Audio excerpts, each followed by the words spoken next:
Hi everyone! Happy New Year! It's December 31st, 2017. The last day of the year! We did it! We made it.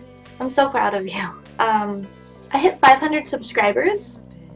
I've had this YouTube channel since 2011, and here we are, 6 years later, 500 subscribers. So thank you very much. I appreciate it. And just wanted to say thank you to everybody who downloaded my music and kept me and your thoughts and music collections, or in your closet if you have any t-shirts. There aren't a lot of t-shirts, so if you do have one, you're super special. I appreciate everything that everybody has done to support me and all of my musical endeavors. That really, I'm very lucky to have it, and thank you. And I also wanted to let you know that I am going to be posting way more often, because normally I just do like 2 AJJ covers a year, and I still got subscribers despite that, and I just don't know what to say. I really appreciate it. You're super kind, and yeah, and I just wanted to let you know that I'm going to be doing a lot more videos. Let people know about all of the cool things that I've seen in my life, if that's alright with you. Oh, and of course I'll post more songs. I haven't really written a lot of songs this year. It's been, I'm kind of going through a writer's block. But I think 2017 was just a year to take in art. And 2018 will be a year to push it back out into the world. So help me God. Or whoever. Anywho, I just wanted to do a quick recap of all of the beautiful things that happened this year. Because at times like these, it's important to reflect on the things that you're grateful for. At least, that's what the Mormons taught me. Shout out to them. They did me pretty okay. First off, I got married to my best friend. I had a vegan, space-themed, surprise backyard DIY wedding. I don't know if you know what a surprise wedding is, because I didn't. I heard the term. Apparently what it is there's a bunch of people and they're all like hanging out at like a party or whatever, and then 2 people that are engaged go, "Hey guys, we're gonna get married right now," and everyone's like, "Oh my god, that's so sweet," and then they get married in front of everybody when no one was expecting to be at a wedding. What I thought it was that one of the fiancés throws a surprise party for the other fiancé. And it's like they come home and they're like, "Surprise, we're gonna get married right now." And they're like, "What? Oh my gosh." And so that's what I did. Josiah thought that he was going out with his friends, like as a celebration of our friend and mandolin player Tina, who had just graduated. Which it was. It was a celebration of that. But what I was actually doing, it was his bachelor party, I guess. It was more like his bachelor party. And we sent him out into the city to go have fun, and then when he came back to the house, like, I had a wedding set up, or I didn't set it up. I had so many people like work with me to make that day possible, and I'm so grateful to his mom and all of his family friends and all of my friends. Just thank you for making that possible. Oh, we had a really nice cake. I'm gonna put up a picture of the cake somewhere. It's the best cake to ever happen to me, and I will never have a cake that good again.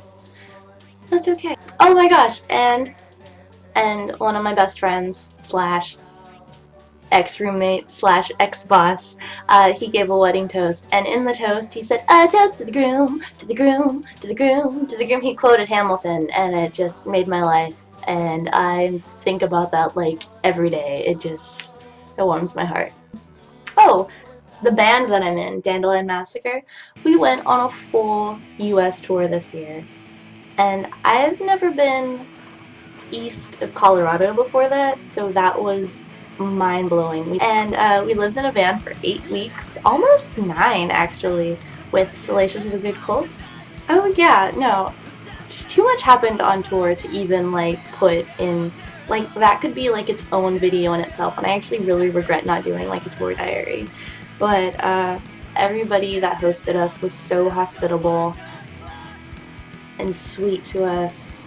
And even the person that was really shitty and awful and traumatic to think about, like, even he gave us free drugs, so no, that's There were a lot of ups and downs on tour, and as a mentally ill person, it was really hard to just travel like that for so long.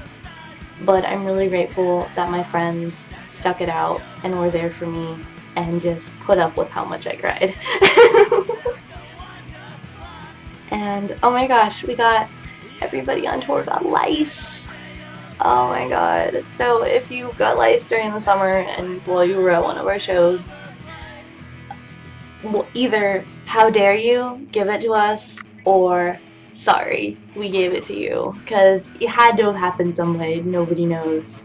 It's fucked up. Tim Heidecker led us into the show, into the Tim and Eric anniversary tour for free. Or we randomly messaged him on Instagram, and we're like, hey, we're broke and our tour dates line up, you should let us in. And he was like, okay. It felt magical, honestly. It felt like Cinderella getting an invitation to go to that ball, except we were crusty punk children and Prince Charming was Tim Heidecker. Also, Dandelion Massacre also got to open for The Offspring this year. I don't know how that happened. Well, I know how that happened. It was a benefit for our favorite venue in the entire world, 94 Gilman. Us and a band called Day Labor. They're also like a Gilman band, and they're like on 1986 records, as is Dandelion Massacre. And they did a Streetlight Manifesto cover, and they just had such good energy, and people were pitting to them, and they blew the audience away. And then it was time for Dandelion Massacre to go on. And I don't know if you know this, but not every sound guy knows how to mic a wash tub. Which is understandable, because it's technically an instrument, but really it's just a bucket and a broomstick and a rope. Like, it's okay to not know where to put a microphone on that thing. And so there was like a lot of feedback, and there were problems with the sound while we were playing. And even if you think you're never going to encounter a wash tub bass, you should probably learn how to mic one if you do sound. Just putting that out there. Okay, so anyways, we weren't sounding as good as we could have because of the engineering problems. And so people started booing us, and they were like, boo, you guys suck, I'm a douchey Offspring fan, plug in your instruments. And we're like, we're acoustic, that's not what we do. And then I think Kevin was like, oh, come up here and say that to my face in front of this sold out show. And we had a bunch of friends with us. My friend Kylie was in the audience, and she went up to this guy and was like, how could you boo these people? They're performing. And he's like, well, I'm a musician, and I would never blah blah blah. And she's like, if you're a musician, then you know how this feels. Like, why would you want to talk to somebody this way while they're performing? And she just got in his face. And so consequently, after the set was over, the guy that was booing us came up and apologized to Kevin and said it to his face after all, and I guess they hugged. Also, the Offspring kicked us out of our green room. There were 2 green rooms, and they wanted both of them. It was definitely not punk. I feel like if you're gonna be being crowded in a green room is punk. Kicking people out of a green room, that's... Regardless, I had an amazing night. Let's see. Oh, and this year I started playing bass. I started playing bass in Wayne Jetski. It was my first instrument. Paul McCartney and Matt Freeman and Matt Wong, they were like my people growing up. I wanted to be just like them. I wanted to play just like them when I was a little kid. And I haven't really played bass much since I was a teenager, so it feels really good to get back into it. I'm still doing just basic stuff right now. But it's been such a fun year just being full electric. If you are scared to start a band, just don't be. Just go for it. And you don't have to be perfect.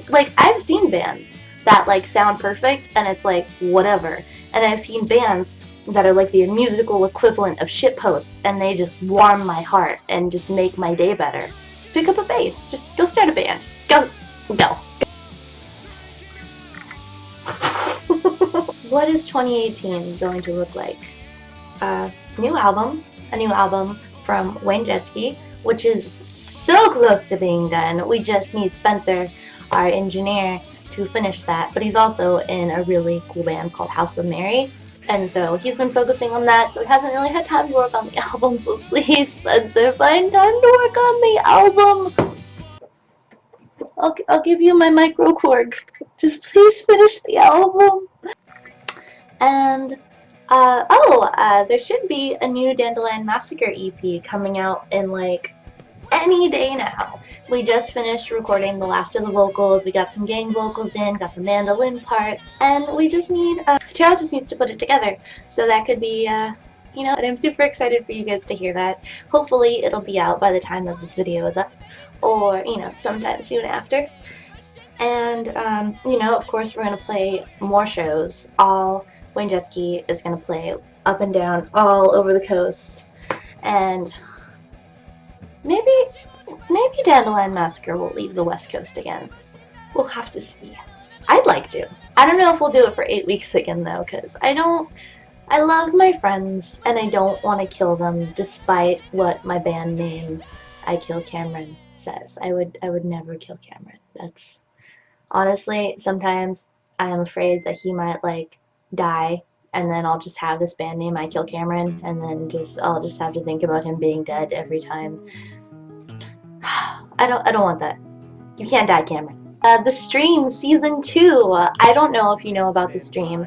Our new drummer, Idigad, just started over the summer. He was doing this thing, and what he would do is every Monday he would meet up with a musician in the Sacramento area, and he would interview them, and then they would perform. He would just broadcast it on Facebook Live. We're going to pick that up again in 2018, and I'm super excited for it. And I'm hoping to collab with him, do some stream, whatever I'm going to call this, like crossover videos. It's going to be... oh my gosh, I'm super looking forward to that and showcasing all of the amazing talent in the Sacramento area. And if you want to be on it, just hit me up. We'll book ya. Oh, and actually, Terrell hit me up the other day and he was like, hey, do you got I Kill Cameron songs? And I'm like, yeah, I might have been sitting on some. And he was like, I can record them after I record this EP. And I was like, ah! So maybe we'll get another I Kill Cameron album. Maybe a final I Kill Cameron album, because, you know, I listened to the better half the other day. I gave the last copy of the better half that I had in my possession to my sister-in-law, and she was playing it in the car and she really liked it, but it was just so negative. It was like getting hit in the face with just sadness. And I'm so grateful to everybody that like loves it and listens to it, but like I think I understand how Sean Bonnet feels about candy cigarettes and cap guns. That being said, I do love that album. Fuck white people. Of course, I'll also be doing more videos like this. I just want to use this format while the internet connection is still steady and accessible to everybody, to just talk about all of the beautiful things that I see in the punk scene and just what it's like to just be alive in this world. You know what I mean? And I want to share my knowledge in addition to my music. And I hope they interest you, and thank you so much for watching. And like I said, thank you for your support and your continued support, and just everybody that's been there since the music Phoebe makes. Like, I've been making music since I was 17 now, and I'm just so grateful to be here, and to everybody who stuck around. Again, thank you so much. And let's have a good year together. I don't like that word vlog. I know, I feel like people that vlog don't have a problem with it, but it's an ugly word. It's like blag, blag. It sounds like an orc that like tiny little elves are afraid of. Like, oh my god, Vlog is gonna come and tear up our village. Like, that's what a vlog sounds like to me. But I promise I will not be an orc that tears up your tiny little village.